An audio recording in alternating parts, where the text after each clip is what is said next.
So I just finished watching Squid Game: The Challenge, the brand new reality TV show from Netflix that is essentially the Squid Game, except in real life where people don't die, they just do really cringy TikTok influencer stuff. Obviously, the show is based off the original Squid Game, a marvelous, marvelous South Korean show. One of the best shows of, I think it came out in 2020 or 2021. It was one of the best shows of the year when it released. Arguably the biggest show that Netflix has ever put out when it just comes to ratings and the amount of noise that came from it. It was a really original take on the sort of battle royale formula type of writing, stuff that you see in like the Hunger Games and of course the original amazing Japanese film Battle Royale. That original concept of putting a bunch of people in this game and only one of them wins and everybody else dies. It's a great concept that is always intriguing, and I think Squid Game did it in a way that was extremely interesting, incorporating these childhood games and kind of this extremely interesting subtext about the poor and wealth disparities and this group of people, you know, kind of profiting off of the poor and playing games with them in their desperation for money. And the show had a really good message about not using people for pure entertainment, not taking people's desperations and using them for entertainment, which is why the fact that we have a reality show based on Squid Game is kind of hilarious, because it's exactly what the original Squid Game was sort of warning us about. We have all these people, granted not all of them are poor and desperate for money, but we have all these people that are mostly desperate for attention in this game, in this reality setting, and they're all fighting and doing crazy stuff, and, you know, for our entertainment, us at home, the world's entertainment. We are watching these people at some of their lowest moments, some of their highest moments, for our own personal entertainment, and the thing that draws them out to do this to themselves, to put themselves in this game for, I think it was over a month that they were there, is the promise of millions of dollars. And that aspect of the show is what I find hilariously kind of disgusting and funny, because of the fact that the entire point of Squid Game is that this is wrong. Yet here we are in the real world, we now have a real Squid Game. It makes no sense, but it should further show every single person watching this video and anybody watching the show that our world, at least here in America, is built on money. And if something's going to make you money, you're gonna have a show on it. And I can promise you, if the producers out in Hollywood could have had a real Squid Game in which people were actually dying, there was a life and death aspect to it, if they could legally do that, they would have done it if it would have made them money. That is the sickness that is in our world. But there goes my little rant. Alright, let's just talk about the actual show. What was the show like? Did I enjoy it? Was I entertained by it? Of course I was entertained by it. The show is insanely entertaining and it's excellent, and bravo to Netflix on that front alone. Take away all the other stuff I just say that makes the show a piece of shit, and just the basic show, episode to episode, sitting down watching it. It was so entertaining. It was so fun to watch. I watched it with my family some nights, and they all loved it. It was an awesome, like, it's reality TV. You eat this shit up. Everybody eats it up. It's incredibly entertaining. Now, why is it entertaining? Is it because of the games? Well, kind of. Some of the games here are redone from the original show. Like, obviously, you have Red Light, Green Light, you have the bridge,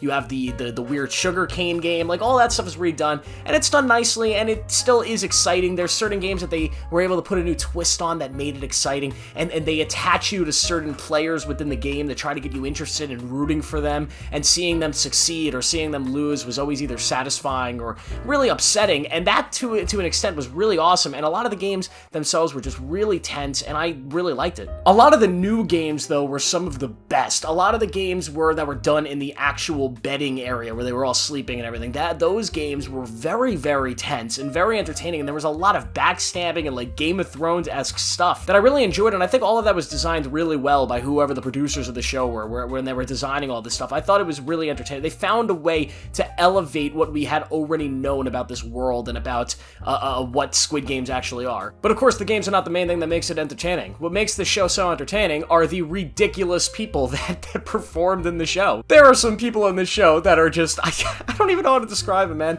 Utterly ridiculous, but fascinating. I'd like to say that most of the people involved in this show are the bottom of the barrel when it comes to humanity. This is the worst humanity has to offer. These are people that just, I don't even know how they live regular lives. These people are kind of torturous. I'm not trying to say this in a meanful way. I'm sure these people are all very, very nice people, but some of the way they act, the sensitivity, the things that they do, the way that they react to things happening is so stupid and beyond ridiculous, and I'm trying not to use worse words here, but altogether, it makes for such entertaining content, and I don't know how much of it was genuinely real in reality, because it is reality television, so some of it definitely might have been, you know, reworked on the edit. You know, they might have made people look worse than they actually were. A lot of it might have been actually fiction and fake and written, but either way, they make these people out to be so unlikable and so ridiculous when it comes to actual personalities and humanity that it becomes so fascinating to watch and actually so interesting. Like in episode 2, the guy just dry heaving because he felt like he got a bunch of people eliminated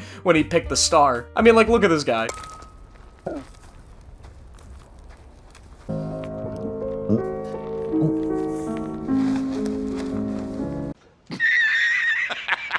I mean, you can't not laugh hysterically at this. It's fucking hilarious. But at the same time, I sit there and question, like, who is this guy? Like, how is this guy, like, operating in real life? And there's so many examples of that throughout the show. And there's a lot of people in the show that I actually really liked. I love the old lady. She was great. I love the girl on the bridge that wouldn't jump in front of the dude that was ahead of her. Yeah, you're right. This is a game. It's one thing that annoyed me about the show. All these characters, all these people were trying to work together. Let's work together to win. But at the end of the day, one person wins. So, like, I don't understand the strategies that were being made throughout the entire thing. Like, you either win or you lose, and only one person wins. But either way, there were some people involved that were really good, and the show actually builds up incredibly interestingly, and I like the way they released it. 4 episodes one week, 4 episodes the next week, and then the finale, which was really smart to do because the finale was really good, and they actually got you interested in some of these characters, and then we get the final game, and I thought it was really tense and really interesting, and they luckily had probably the 2 best contestants in the entire show as the final 2. I won't spoil it, but they were at least my 2 favorites,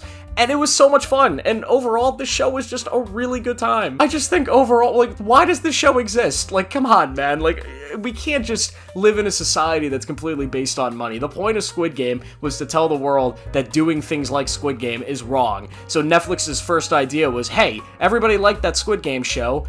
Let's just do it in real life. It's dumb, and it kind of goes against the creative intuition I had as a writer. Like, I can't imagine writing something that has a specific theme that says the actual content of my movie or my show is wrong and shouldn't be replicated in society. I can't imagine putting that out, it becoming popular, everybody missing the point of it, and then some other force creating my content into an actual reality show. Like, that's mind-bending. But either way, I enjoyed it. I'll give it a 4 out of 5. Why not? That's the video. Hope you guys liked it. Make sure to like it and subscribe for more. Make sure to turn on notifications. Click the video on your screen right now, and I will see you in the next one.